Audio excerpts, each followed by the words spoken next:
கிழக்கும் மேற்கும் வடக்கும் தெற்கும் மனிதன் வகுத்த திசையாகும்.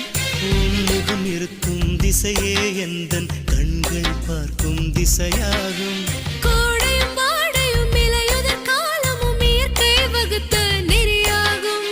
உன்னுடன் இருக்கும் காலத்தில் தானே இந்த நாட்கள் உருவாகும். உந்தன் நிழல் அருகே ஓய்வுகள் எடுத்திடுவேன். இது காதல் இல்லை, இது காமம் இல்லை. தேகத்தை தாண்டிய மோகத்தை தாண்டிய உறவும் இதுதானோ? இந்த நிமிடம் இப்படியே உரையாதா? இந்த நெருக்கம் இப்படியே தொடராதா? இந்த மௌனம் இப்படியே